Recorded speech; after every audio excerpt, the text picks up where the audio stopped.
जे आपण क्रांतीची भूमी म्हणून ज्या नाशिकला ओळखतो, त्या क्रांतीच्या भूमीमध्ये पुन्हा एकदा आदिवासींचं लाल वादळ पुन्हा या आदिवासीच्या क्रांती भूमीत धडकलंय। आज खऱ्या अर्थाने आपल्याला सगळ्यांना माहित आहे, 1 ऑगस्ट 2024 पासून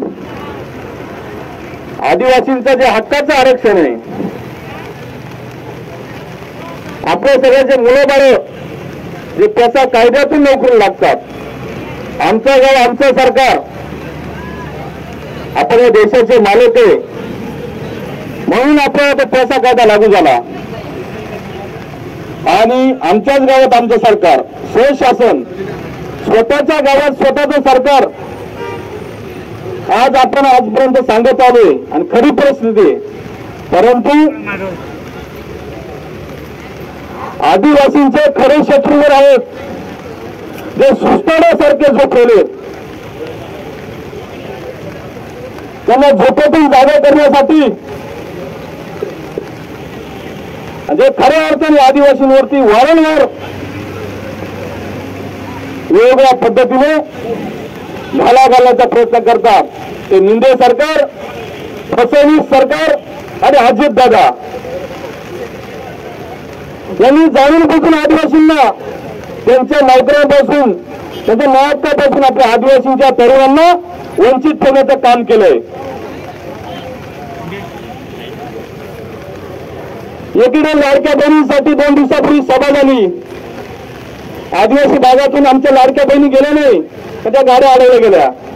तिथे फसवणूक सरकारचे उपमुख्यमंत्री आश्वासन देतात की आम्ही लवकरच कारवाई करू। एवढे दिवस झोपले होते का तुम्ही?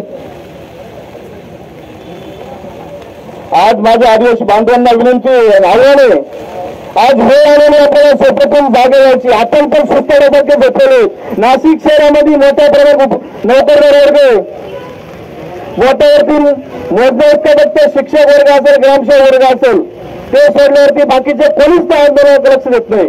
आज तुमच्या पण मुलाबाळांना नोकरी लागणार आहे पैशातून, हे विसरू नका। गरीबाच्या मुलं आंदोलन करतात रस्त्यावरती आणि कर्मचाऱ्याच्या मुलं एसी मध्ये अभ्यास करतात, हे आपल्याला लोकांना कळलं पाहिजे। म्हणजे गरीबाच्या मुलांनी मरायचं आणि कर्मचाऱ्याच्या मुलांनी घरामध्ये एसी मध्ये अभ्यास करून मस्त अधिकारी व्हायचं। अरे पण ही लढाई गरिबांनी उभी केलेली आहे। गरीबाच्या मुलं जेव्हा रस्त्यावर उतरतात तेव्हा आपल्या कर्मचाऱ्याच्या मुलांना लाभ भेटतो, हे तुम्ही विसरू नका। एवढे 22,000 लोक राहतात नाशिक मध्ये कर्मचारी वर्ग, वाढ वाटायला पाहिजे आपल्या लोकांना। पण आपले आमदार खासदार तर सुस्ताड्यासारखे झोपलेले लाचार आहेत, त्या पक्षाचे गुलाम झालेत आपले लोकप्रतिनिधी। तर तुम्ही तरी जाऊ नका, तुम्ही शिकलेत। डॉक्टर बाबासाहेब आंबेडकरांनी तुम्हाला शिक्षणाचा अधिकार दिला, ते दूध दिलं पेण्याचं, त्यामुळे तुम्हाला बेळ आलं म्हणून तुम्ही सटलेत। परंतु आता गावित साहेबांचं आमचं बोलणं झालं, आता शिवसेना करण्यात एक मिटिंग आहे उद्या परवा, आपण 50-50 हजार लोक घेऊन गोडीचा टोल नाका बंद करणार, आताच गावित साहेबांची आमची चर्चा झाली। कारण इकडचे महामार्ग बंद झाले, पण मुंबईचा जाणारा महामार्ग 1000-2000 लोकांनी काही बंद होऊ शकत नाही, त्यामुळे 50-60 हजार पब्लिक पाहिजे गावित साहेब म्हणे, त्यामुळे ती आता तयारी चालू आहे आणि 2 दिवसामध्ये ते पण करणार आहे आपण। परंतु आपण सध्या काय करणार आहे, सोशल मीडियाच्या माध्यमातून झोपलेल्या आदिवासींना जागा करायचं काम तुमचं आहे, झोपलेल्या प्रतिनिधींना जागवायचं काम तुमचं आहे आणि या सुस्ताड्यासारखं झोपलेल्या सरकारला त्यांच्या छाताड्यावर बसून नरडीचा गोट घेऊन आंदोलनाच्या इंजेक्शनच्या माध्यमातून आपल्याला वेळ घ्यायचा विसरायचं नाही। जाणारे रस्ते आपल्या भागातले, जाणारे रेल्वे आपल्या भागातले, जाणारे पाणी मुंबईला मारणारे आपल्या भागाचे, तरी आपल्याला रस्ता जायला मिळत नाही, पाणी आपल्या हक्काचं मिळत नाही आणि शिक्षण तर लांबच राहिलं। आता नोकऱ्या तर बंदच केलं त्यांनी। परंतु आज आपण शांततेच्या मार्गाने हे आंदोलन करतोय, परंतु आता कायदा हातात घेण्याची वेळ आली तरी चालेल। माझ्या राघोजी भांगरे, बिरसा मुंडा, तंटा बिल, खाजा नाईक, राया ठाकर यांनी छाताड्यावर गोळ्या घेतलेल्या आहेत समाजासाठी लढतात, यांना जिवंत फासावर लटकवले। तुम्ही समाजासाठी केसेस अंगावर घ्यायची तयारी केली पाहिजे।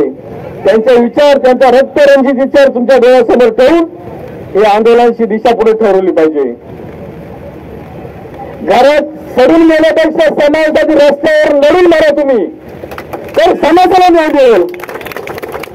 आणि गुलामीत राहिलेले आपण लोक तुम्ही त्या गुलामांना गुलामीची जाणीव करून द्या, त्यांना बंद करण्यासाठी रस्त्यावर उतरावा. आज वेळ आलेली घरात बसायची नाही, रस्त्यावरती उतरायची.